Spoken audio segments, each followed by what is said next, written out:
Good morning, everyone, and welcome to the ELIXIR Friday Coffee, the seminar we have to introduce the services and tools which was made at the infrastructure ELIXIR Czech Republic. This time we have a pleasure to welcome Ansgar Gruber from Biology Center in České Budějovice, the Institute of Czech Academy of Sciences.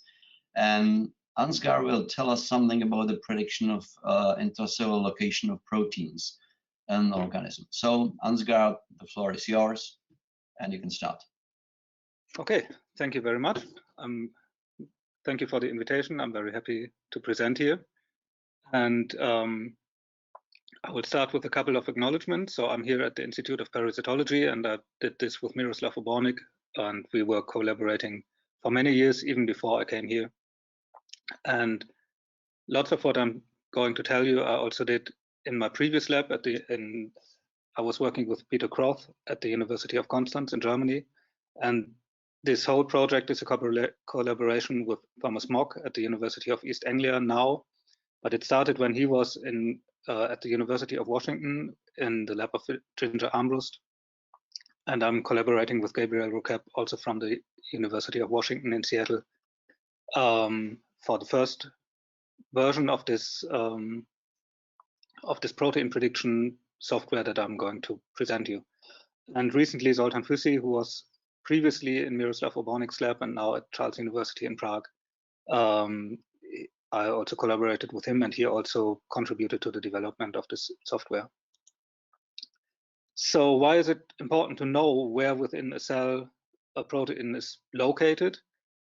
The reason is that the cell is divided in different compartments. There is the nucleus. In the nucleus, there is the DNA and the chromosomes, and then there are organelles in which metabolic pathways take place, like photosynthesis in the plastid or respiration in the mitochondria. And these processes need to be separated from each other. Otherwise, they could run in futile cycles, and then the transport of metaboloids across the membranes is also an important mechanism of regulating the pathways of regulation. And then the organelles, they evolved from previously free-living bacteria, and there is the process of gene transfer. Like many of the nuclear genes come from the previous bacterial genomes. And this gene transfer and also the protein transport, they are two interesting processes in the context of evolution. And you can learn a lot about evolution also by comparing the location of pathways in cells. So this is a scheme by Zoltán Füsi and Miroslav Obornik about the evolution from free-living bacteria. So there was free-living photosynthetic organisms, cyanobacteria. They were taken up by eukaryotic cell, and that is why there is membranes around the plastid, and this is now called the plastid. This is where the photosynthesis takes place. It already took place here in the cyanobacterium, and it still takes place in eukaryotic cells. But many of the genes are transferred to the other nucleus, and then the proteins have to be targeted there in order to function. And for the protein targeting, there is signals. So when the protein from the nucleus is started to be synthesized, the first amino acids are recognized by targeting signals, by targeting systems, and they will initiate the transport across a membrane. Now, as you can see here, there are two fundamentally different groups of plastids. One are called primary plastids, and they directly go back to cyanobacteria, to free-living cyanobacteria. The other are called secondary or complex plastids, and they go back to a eukaryotic alga that has been taken up by another eukaryote. And the processes for protein transport are also different because the number of membranes that surround these plastids is also different. So in primary plastids, there is a pre-sequence, and the protein is translated in the cytosol. And after translation, there are two protein complexes that mediate the targeting across two membranes, TOC and TIC. And then in organism with complex plastids, it goes via the endoplasmic reticulum. So there is a signal peptide that mediates that the ribosome binds to the ER membrane, and then only there are still TOC and TIC translocons, and there are several consecutive targeting signals encoded in the first amino acids that are translated. So these organisms with primary plastids, this group comprises land plants, and much is known about that. And then also the bioinformatics for that are pretty well developed. Whereas the majority of photosynthetic eukaryotes is actually in this group of organisms with complex plastids, but the bioinformatics for this is much less developed. And but it's needed because the signals are different, so you also need different prediction tools for those. Just to give you an overview about the diversity of organisms, so this is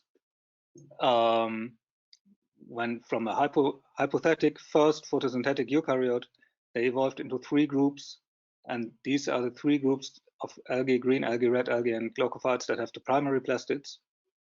And then all the other groups of algae that can be found in the in this world, they have complex plastids, and they have fundamentally different targeting signals compared to the ones with the primary plastids. So most of the established protein targeting tools, protein targeting prediction tools, deal with this group of organisms, whereas this biodiversity here is important, but certainly needs more attention from the from bioinformatics perspective. So I was working with diatoms previously. In diatoms, the plastids are in the endoplasmic reticulum, and there are 4 membranes surrounding those. The outermost is studded with the ribosomes, you can see here. Then there's 3 more, and between the second and the third, there is a space that is called the periplastidic compartment. And this periplastidic compartment that traces back to the cytosol of the ancestor of the complex plastids. And there are some vesicles in here, so there are some processes going on in that compartment. And it also shows that the ER is an important hub, like the endoplasmic reticulum. From the endoplasmic reticulum, translation starts in the cytosol, and then once the protein is transported to the endoplasmic reticulum, it can go in different directions. It can go to the plastid stroma, and then it goes via the periplastidic compartment, or it can be targeted to the extracellular space or to the vacuole, and this can be either direct or via the Golgi apparatus. And then also from the cytosol, proteins can be targeted to the mitochondria. So this is from a prediction design perspective, it's like a hierarchical thing. You start with predicting if a protein is transported to the endoplasmic reticulum, and then it's possible to check the other ways after this first decision has been made. And for this first decision, if a protein is targeted to the endoplasmic reticulum, this is essentially the same in diatoms and also in other organisms. So the tools for prediction of targeting through the secretory pathway, they are very comparable, and there are high quality tools reliable, and they are so good that I didn't find it necessary to develop a new one for the diatoms. So for the plastid proteins have 2 parts of the pre-sequence. One is the signal peptide for the ER targeting, it's printed here in bold, and another one is the transit peptide for the plastid targeting. And here is the cleavage site, and at this cleavage site there is a phenylalanine residue, and this has been discovered by a PhD student, previous PhD student of my previous PhD supervisor. His name is Oliver Kilian. He discovered that there's always phenylalanine, and when you make a mutation, here is this pre-sequence fused to the GFP, and this fusion protein is expressed in the diatom Phaeodactylum triconutum, looks like this. And this is the autofluorescence of the plastid. This is the chlorophyll molecules fluorescing, and this is the GFP fluorescing, and you see that it overlaps when you take the native targeting pre-sequence. But when only this one residue is mutated, here is a deletion mutation forced into that fusion protein, then transport to the plastid doesn't work anymore, and the GFP accumulates in something that Oliver Kilian called a blob-like structure. And this blob-like structure is close to the plastid, but not in the plastid. And then Oliver and I and others made many more experiments, and this is a summary of all the requirements, experimental requirements for the pre-sequences. There are many substitutions that can be made, and the pre-sequence will still function, or there can be truncations in the transipeptide. But there are some other mutations that are that will block the import, and the most important ones are changes of this phenylalanine, and also deletions in this region that leads to recognition of the cleavage site. So looking at the genome and comparing the existing targeting pre-sequences, you can also find this conserved motif and quantify the occurrence of this phenylalanine. And at this +1 position, there is always either this phenylalanine or tryptophan, tyrosine, or leucine at very small levels. And then the other positions are less conserved, but nevertheless, there is conservation in certain positions, like this proline is very important, or these alanines at the -1 and -3, which is also a feature of the signal peptides by themselves. So with such a frequency distribution of the amino acids, it's possible to score a sequence, and then I thought it's maybe good trying to make predictions of genome-wide level. And I noticed that this phenylalanine doesn't always, when you take existing signal peptide predictions by the prediction tool SignalP, this phenylalanine doesn't always fall exactly on this predicted +1 position.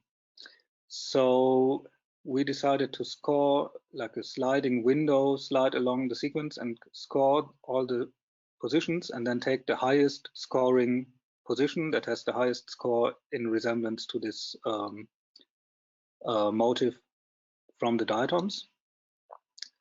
And then the design of the prediction goes like this. First, we use the SignalP prediction, and if that is negative, then it's not a plastid protein because it's not targeted via the secretory pathway. And if yes, we continue with the ASAFind service.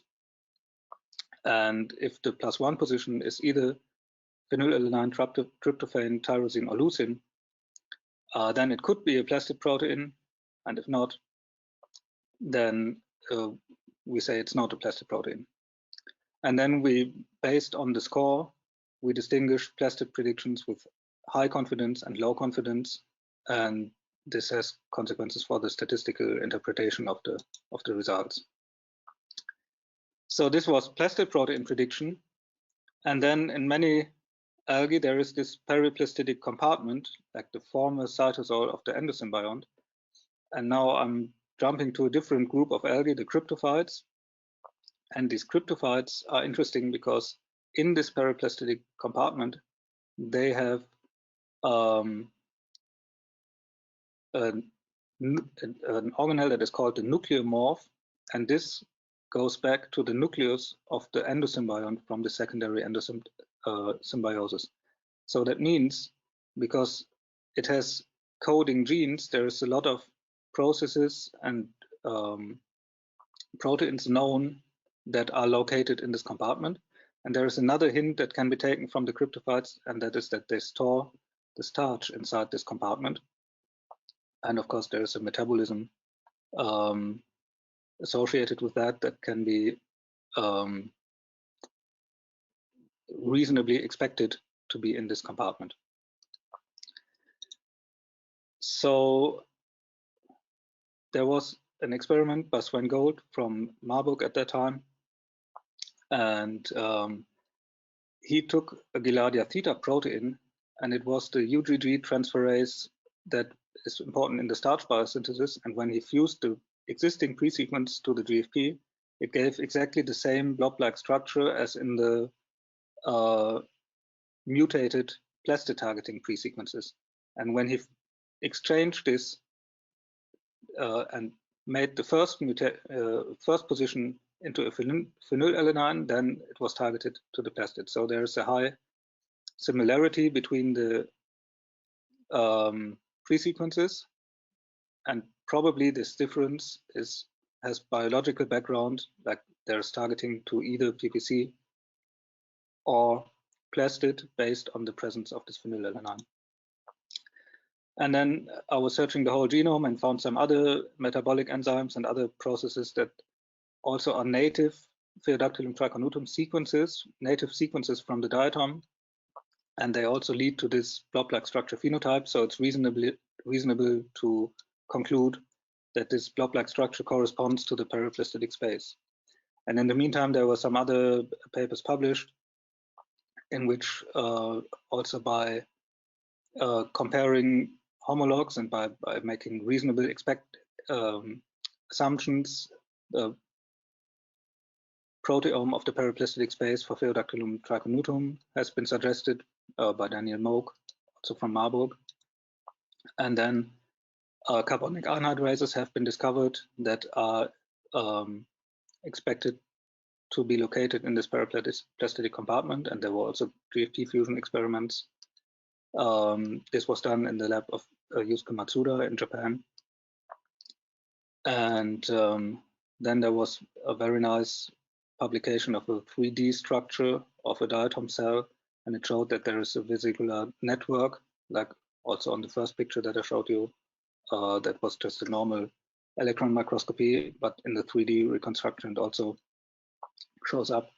So it seems that this periplastidic compartment is indeed important for the plastid function, and it's of course interesting to know what other proteins are there. This work was done by Serena Flory. And so I looked at the published literature. I already did it in 2015 when I developed this first plastid protein targeting predictor. And the result is that there is almost double the number of publications, and also almost double the number of sequences that I could use for the statistics. And also this number of sequences is much more evenly distributed. There are not, previously, most of the proteins in the statistical dataset were plastid proteins. Now there are much more other compared to the plastid proteins, which is good for statistical evaluation. And so I needed to have some scoring matrix for the periplastidic space proteins. And of course, this scoring matrix must not have overlap with a statistical data set for evaluating the quality of the predictions. So I used homologs from other organisms, and I took all the hypothetic PPC proteins, searched homologs in other diatoms and also in Gilardia theta.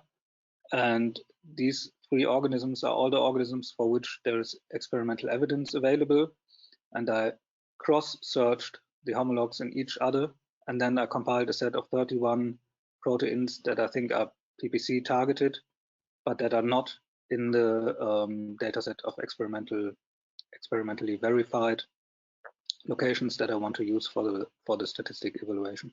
With that, I designed a scoring matrix, and here is the scoring matrix for the plastid proteins. You see this phenylalanine is very prominent. This is the one for the PPC proteins, and phenylalanine is totally absent in this position.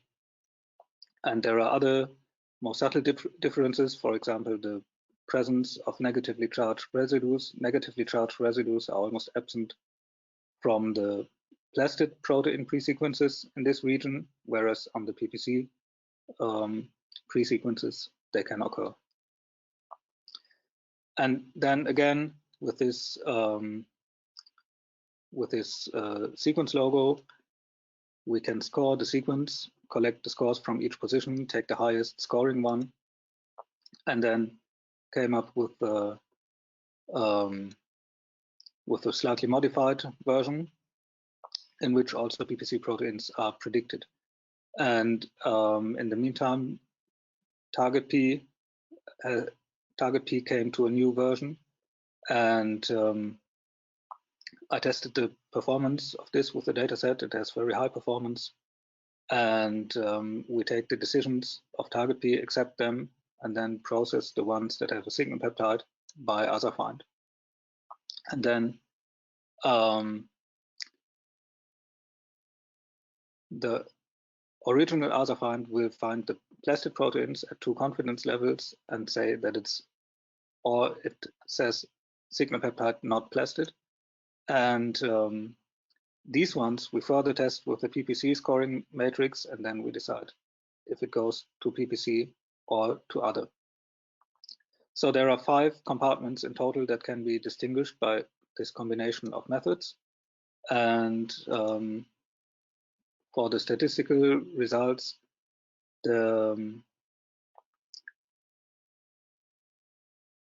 correlation coefficients are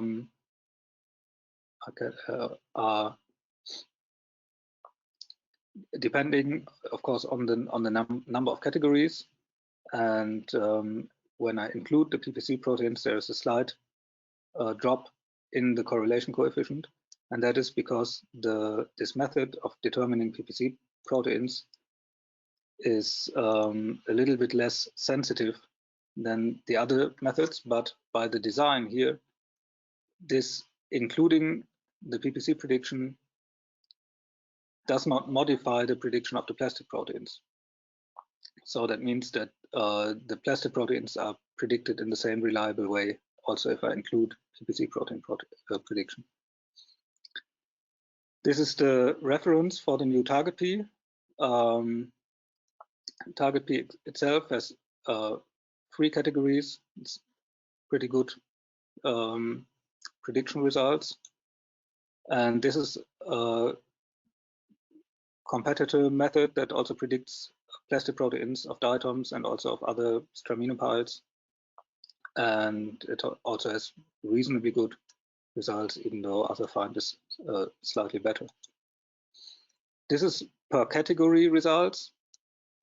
And there is recall or sensitivity and precision, which is the probability that a positive prediction is correct. And for the PPC proteins, you can see here that sensitivity is quite low, and whereas for other categories, you can see sensitivity is high or reasonably high. And but at the same time, the precision for the PPC protein prediction is very high. So once there is a positive prediction output for a PPC protein, it's very likely that it is an actual PPC protein. So there is a web service for the first version, and you need 2 types of input. One is FASTA file with the sequences, protein, amino acid sequence of the proteins, and the other is the corresponding output of the SignalP. And with those 2 inputs, you can generate the result of ASAFind online. And it's also technically it's a Python script, and of course it can be run by command line, and it's open source. We have the source code available also on the internet. So for the summary, it's important to know where in the cell a protein is localized, and knowing it with knowing about the distribution opens knowledge into evolution and also physiology. And we can predict the plastid proteins of diatoms with high accuracy, and also for the periplastidic compartment, even though the sensitivity is lower than for the plastid proteins, or it's actually rather low, but it has very high precision. And in diatoms, the periplastidic compartment has probably more functions than we currently think, and that is a line of research that I'm currently continuing. And also there's another thing that I would like to mention here, that this method, we use this scoring sequence logos for scoring the peptides, and you can make new custom scoring peptides, and by that the method can also be adapted to other groups of algae. And Zoltan Füsi, he has done it already with Chromerabilia and Vitrella brassicaformis, and he also was able to improve the method for these specific two organisms, which helped investigating those two organisms. So with that, I would like to thank you for your attention. Thank you. Thank you, Ansgar. That was a very, very interesting lecture. And we have a few questions. So I'll start with the guest. And Marianne Novotny is asking that you mentioned that the group other grew the most in your recent survey. So what are these nuclear or cytoplasmatic proteins? I didn't fully understand the question. Yeah, what you count under the group you had in your presentation mark as other. Yeah. So I suppose that this is the Marianne question. So the question is, what counts as other? Yeah. Okay, there are two others actually. When, like, in this part, other means that there is no signal peptide for the endoplasmic reticulum and also no transit peptide for the mitochondria. And that comprises cytosolic proteins mostly, or peroxisomal proteins, or nuclear proteins. And then there is a second other here. And the second other here is those proteins have the signal peptide, but are not plastid proteins and not PPC proteins. So the leftover group in this other is extracellular space, or Golgi apparatus, or vacuole. And in a perspective for the future, there are some signals known for targeting to the extracellular space, to the cell wall, or also to the vacuole. And that is something that I would like to do in the future, to extract the features and kind of further divide this other here into the corresponding categories that are collected here. And in a similar way, it can be done here, at least for the peroxisomal proteins. They can be predicted with high quality. So that is also something that I would like to implement in the future. Okay. The question, the most important amino acid you showed was the, I think, aromatics. So yeah. Is there any proposed mechanism why aromatics play so important role?